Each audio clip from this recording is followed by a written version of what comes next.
Most audiophile people probably is more focusing on their sound system, or the equipment components rather than the room acoustics. This might be fun to do, but it could be quite costly, especially when you are starting to fight for some imperfections of your sound quality. Actually, your room and speakers placement have the most impact on your sound. Some of the components changes actually is due to their interaction with your room, especially for your current speakers placement. Your speakers and their room placement are the most critical factors for your stereo sound system performance. You shall get the best speakers you can afford first, then have the speakers placement optimized before chasing the other components issue. Sound phase shifting impacts might be different from different components and different speakers. In this sequence you can avoid the unnecessary upgrades and save money along with your audiophile journey. Our listening room, or for most of us the family room or living room, will affect stereo sound significantly. Here I will explain some major impact that is very common issue for most of our situations. First, let's see how the world-famous music hall looks like. Here is the top 10 best-sounding music halls from 2 different surveys. You can see 7 out of 10 of them have the shoebox shape, along with 2 more having the parallel sidewalls for these music halls. This means a rectangular room or parallel sidewall is the best shape for music listening. Now in recent decades the so-called vineyard shape or surround shape has been dominating the world new music halls, and some of them are getting very good reputation on their acoustics performance. But looking on these graphs for the sound reflection paths, you can see how complicated to design the vineyard shape to achieve the good acoustics results. You need to manage the perfect sound reflecting points to balance the sound reflection amount to the listeners.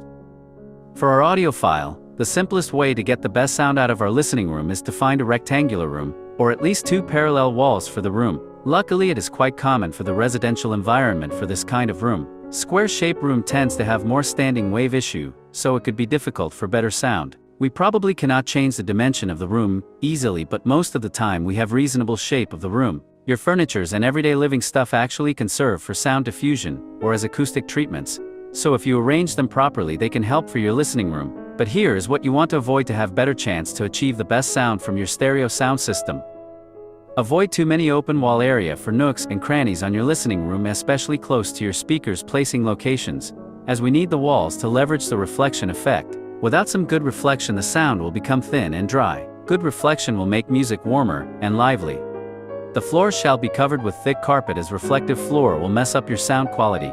Floor is actually the closest reflecting surface comparing to all other surfaces in your room, so you need to take care of this first to minimize its reflection. The ceiling shall not be too low, as this will cause more sonic issues, otherwise you will have to add more acoustic treatments on it. Each room has its default sound room modes that completely and solely depends on its 3 dimensions, its height, width, and length. These room modes affects the bass response only. The larger the room is, the lower the frequency for these sound room modes will be. Here is one example for the room sound response that you can see below 300 Hz. The response is showing more up and down on the sound pressure. These major variation below 300 Hz is due to the sound modes on this room. Higher than 300 Hz you can see the variation is much less, as the impact here is not due to room modes, but other room acoustics and speakers factors. Let's say the room size might be 10 feet wide, 12 feet long, and 8 feet high as a small listening room, or 16 feet wide, 28 feet long, and 9 feet high as a large listening room. For the smaller room here, its sound room modes will be below 300 Hz as the example showed on this plot. For the larger room, its sound room modes impact will be below 150 Hz. Bass sound is omnidirectional with very long wavelength, so placing the speakers in the right location of your room is very critical to manage the smooth music sound for the position that you are sitting on. It's usually better for the listening position to face the short wall, as this will give you more flexibility to move the speakers away from the front wall to work around the room modes. This tends to give a flatter bass response for your listening position when you find the best speaker location for your room. But try it out if you have the options to put the speakers on the short wall side or wide wall sided to confirm which is better for your room, as the room dimension matters a lot for bass response. Sound wave cancellation always occurs at 1/4 the wavelength from your wall, as the reflected and direct sound are 180 degrees out of phase, regardless of the phase of the wave hitting the wall. For the smaller room, my suggestion is to put your stereo speakers on the long side, which will allow you to put each speaker about 3 feet away from the side walls. This will give you much better sound stage effect, as your speakers can be placed at least 6 feet apart while you are sitting about 6-8 feet away from the speakers. This way you can still get some room behind you to get better sound reverberation. Speakers shall be placed 2-3 feet away from the front wall to get better bass response. Further away from the front wall normally will help more, But this is a room size and speaker design related issue, so you have to adjust the distance based on the actual listening to optimize it. You just need to get the speakers to the locations for what you like, how the bass is sounding. Most people have good sense on this, so it is not that hard to optimize it. But you do have to move the speakers and listening some heavy bass music to find your best sound. Putting the speakers on the short side of the smaller room will give you more flexibility to optimize the bass sound. But the challenge is this could reduce your sound stage, as putting speakers too close to your sidewall might cause sound phase shifting issue and skew your sound image, especially if your room has asymmetrical furniture arrangements. For the larger room, I would suggest you to put the speakers to the short side as it is wide enough.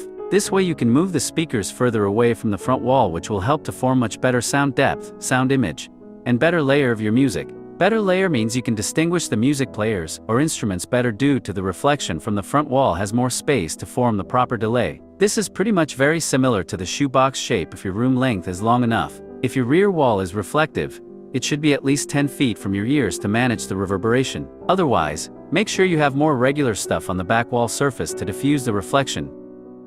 Treble or higher frequency sound is more directional, so you need to adjust your speaker's angle to be towed and to face your listening position to optimize your sound stage and sound image. Different speakers design has different off-axis sound performance, so you will have to play around this for your speakers to get the best result. Besides, there is no perfect room in our normal living home situation, so using the 9 test tones for your speakers placement is the most efficient way to find your optimized speakers placement. Here is what you shall get for the 9 distinguished knocking sound by using the test tone. Both number 1 and number 9 tones shall be outside of the 2 speakers for better sound stage. The number 5 tone shall be right on the center to give you good sound image. You also need to get all the 9 tones evenly distributed across your sound stage to get the perfect sound image and good sound layers. Now here you can see if you have the speakers moved to one side of your room, some of these test tones will be skewed to one side and not evenly distributed. Even worse, if you have some open area next to your speakers, the reflection wave will be badly affected, so your sound stage will be completely messed up like this example. Without these test tones, you will have to use some special music elements to do this, which will require much better listening skill to achieve the best result. You need to control how much reflection from each walls. Too much reflection will mess up your sound quality. Normally in living room or family room, you will have some furnitures and decors on the walls which will help to diffuse the sound for the reflection. These are the good things. Bookcase or media shelf along with the side walls between speakers and listener locations are always good to help for this purpose. Blinds or thick curtains to cover the windows will serve this purpose too. Obviously, the more symmetrical for these features the better for your sound stage and sound image, as we need to have the balance of the sound effect from stereo speakers. Since every room is different and sound acoustics is very complex topic, so the best way to find your solution is to use the test tone to help you to achieve the best sound.